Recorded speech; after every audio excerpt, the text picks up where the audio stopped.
Like, you think about it as a guy, if you're watching, right?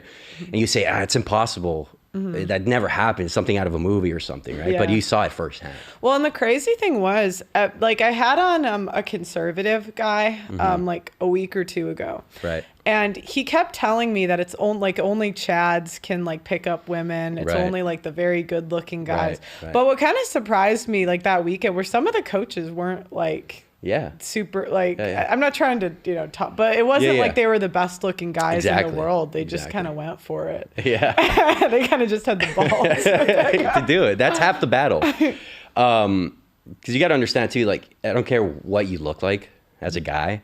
There's a girl that's always going to say, oh, that's my type, but guys let the opportunity just pass by them. So half the work is actually just having the balls to go up and say hi. I think like people that aren't in this, and even me before I like went there, you would think it's just like the weirdest guys that go to this stuff. But I was like, there's some. We'll talk about it later. But I was like, they're pretty normal, to be honest, and it's kind of interesting because it really can be learned. Yeah, it's a skill. Yeah. Right. We're all products of our environment. Whether you're introverted or extroverted, and communication, attraction, all that, it's just kind of like it's a part of extroversion, right? Making a girl feel comfortable, reducing her anxiety. That's like more introverted side. So it's all a skill. Everything you learn is a skill. And the average guy, if you go outside, you see the average guy, half of them are going to have issues with dating. So it's very much so like an average guy's problem for sure. So when you're doing dating coaching, what are like the archetypes of guys that tend to come to you? So where do I start? You have a few guys, but the two buckets we see the most is the guys who are inexperienced and they just want to have fun with girls. They're like, hey, I've never had a girlfriend. What's a relationship like, right? They might still be virgins or, they have no experience. The other bucket is the guys who are looking for a long-term relationship. They're like, hey, I got heartbroken. I don't know what I'm doing. I'm rusty. Maybe they're in their 40s, heart divorce, whatever. But they're actually looking for something serious. So those are kind of like the two buckets that we get for guys. And when you get guys that are virgins are close to it, or close to it. I don't know, like some guys you meet, it's like they've hooked up with one girl one time, something like that. Fair but enough. What is the issue generally? Is it like looks? They're just super unattractive? Is it lack of social skills? And is it worse with the younger guys because Gen Z is more online? No, you're going to be... that's a good question. You're going to be surprised by this, but most of the guys who are virgins right now doesn't mean that they're terribly, looking or that they don't have any social skills. What happens right now is because dating's getting harder with time and social media and everything. What's happening right now, what we're seeing is you're seeing a lot of guys who are focused on their career in college, put their heads down. They go have a good career and they're maybe the mid-management or something like that. And they're like, hey, I've been focused on my career so long, I forgot I'm still a virgin. And then I'm like, well, what's going on? How old are they by the time they like look up? Reality check, 25, 26. Okay. Right? At that point, you're like, okay, I'm 20. What's the average life expectancy? 74? Yeah. So at 37, you're middle age, basically. Yeah. Right? 25, 26 is like, I have 10 years to have fun and find my wife. Yeah. Right? So that's kind of what we see with virgins most part now.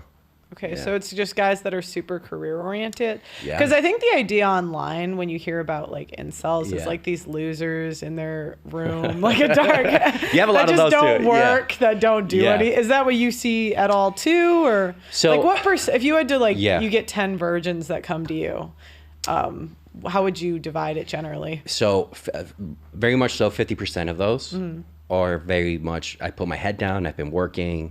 I forgot I had to lose my virginity. Right. Okay.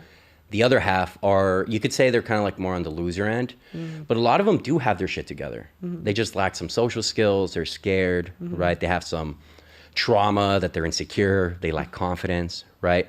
But it's actually pretty surprising because you'd think like virgins are those guys, but a lot of them are just normal guys who haven't put themselves out there. So you might not know this, but when you go out, you might be talking to a virgin. He doesn't seem like one, but he is, right? Because he's afraid to make the move. So it's surprising, but that's about the split that we see. Yeah. And how long does it usually take to get a virgin laid? 3 weeks. Okay. 3 weeks. Is it that quick? Yeah. 3 weeks. If you, like, for example, we connect online and you're like, hey, I'm never, lost, like just touched a girl before. It takes about 3 weeks. Because you got to understand, they just don't understand women, right? Once they understand, like, okay, how they think and stuff like that, it's pretty easy. But if I see them in person, probably like 6 or 7 days. And are there any guys that just can't be helped? Yeah. Yeah. And is it like a looks thing, mindset? No. There has to be some that you're like, you're just not good looking. I'm like, yeah, you're done for. No, so. Come on, come on, be honest. There's some guys, but it's not so much about the bad looks or anything. It's like, they're just lazy. Oh, okay. You know what I mean? This is what I tell every guy. It's like, if you work out, right? If you take care of what you eat, and then you're polished, you're well tailored clothes, you look good, you're going to be a 7 for most girls. You smell good, good haircut. That's all it takes. But a lot of guys are lazy and they can't even do that. And so, I mean, as girls, they see him like, oh, he doesn't even put effort into himself, right? What does that say about a relationship with him, right? So most guys are just lazy. So it's more of a lazy thing for guys, more so. I mean, sure, you'll get like, I mean, everything's a bell curve, right? So you're going to have some guys that are, you know, pretty hard to fix, but usually you could up yourself, you know, 1 or 2 points by working on yourself. So. And what do you see in terms of like, what type of girl is it? Usually just like the super slutty girls, they lose their virginity. I'm just wondering, like, who do you tell them to go for? Do they start with the fat shit? Like, yeah, they got to start somewhere, right? Yeah, they got to start somewhere. So the thing is, right now the hookup culture is so prominent. Yeah. Right. That I think the standard of being labeled, you know, like a slut or whatever has gotten more lenient. Oh yeah. Because it's so prominent. But just in general, no, they're losing it to like average chicks, right? If he's 25, 26, she's probably around the same age, maybe a little younger. They meet at a bar and then they hook up. You know, that's kind of how it works. She's not a massive, you know, slut or whatever, but she does, you know, engage in the hookup culture. I do have clients who are like Christian, religious, stuff like that. That's got to be tough to work with. No. I find that they're like, it's just, when I talk to them, they can't really get through like the hookup culture stuff. They don't have like resistance to it at all. Right. What do you mean by resistance? Like I find that a lot of them are kind of ridden with like guilt for like they see it as like manipulation in a way. Right. I don't know if that's maybe I could be. I don't coach men, so I could be. You know. Yeah. So psychology and attraction, they're natural, right? So it's just persuasion to a degree, but really the guys that are tough to work with, it's not because of their religious background or anything like that. It's just if they're not coachable. Got it. Right? Think about it like kids. You can't coach like a kid at Little League. It's like, oh, fuck, I can't work with this kid, right?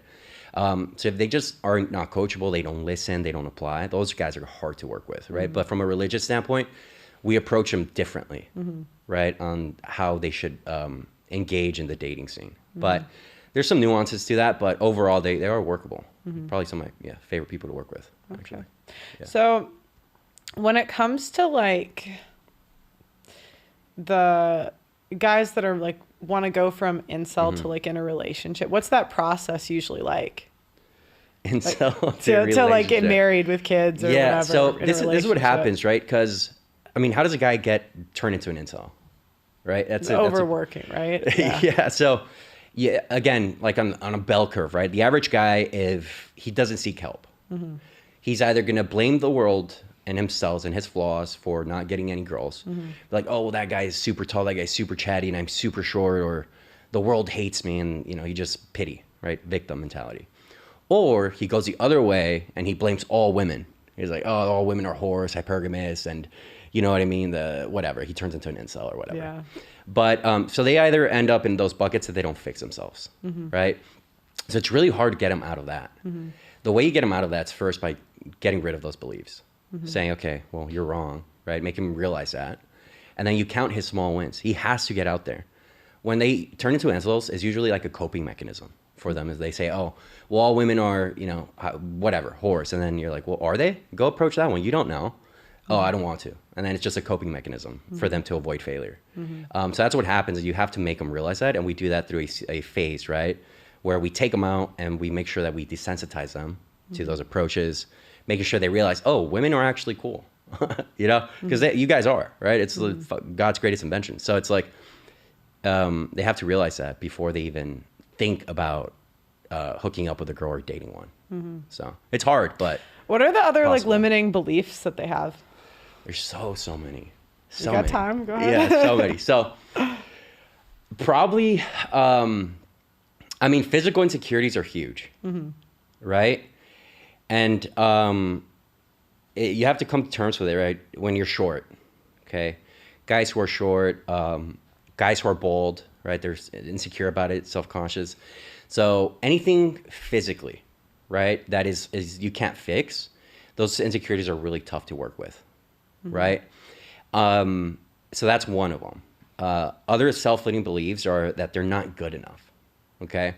And usually high-performing men have this problem because if you think about it, high-performing men, they work hard because they want to prove to the world that they're someone. And it kind of almost stems from a chip on their shoulder insecurity, right?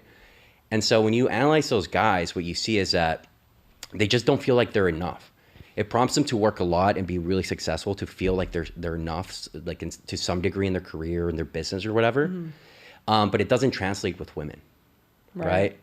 And or they become like a target. Or to exactly. And so what ends up happening with those guys is when they talk to women, they don't feel enough. And so they feel like they have to lead with the money or with the status. And those self-limiting beliefs are tougher because that feeling of not being enough is what got them that success with business. You know what I mean? And so for them in their mind is, oh, well, that's how I got here, right? And they don't realize with women, it's like, no, you're enough for her. You're more than enough, right? You don't have to lead with those things, right? And from there, you have other things that happen like approach anxiety, lack of confidence with women, stuff like that, just because you don't feel enough. But that one's really, really unique to the guys I work with. Other self-limiting beliefs is if they're raised in a shitty family and they're like, you're not shit, right? We have a lot of those. Yeah. And so they need a lot of reassurance, right? Hey, do you really think and I that's could pull going to that girl? repel women. Exactly, right? Because what happens when a guy needs reassurance? What do you think as a girl? You. Yeah, exactly. I know, yeah. Right? Insecurity, clingy. Yeah. Right? Oh, so nasty. And so those guys that we see, that's another big bucket that we see, right? But those guys have never had any reassurance in their life, right? Their parents never said, good job. Be proud of yourself. Right. You know, they're always saying, that's it. And in the world, it's not like the world is overly nice to them either. I mean, when you're a kid, the world is nice to you. But once you're an adult, like in your 20s or in your 30s, no one's giving you that reassurance, right? So they never had it to begin with, and now they're seeking it. It doesn't help. Now they're looking for that in women, right? In dating. So those are kind of like the self-limiting beliefs that we see that are really tough to work with for sure.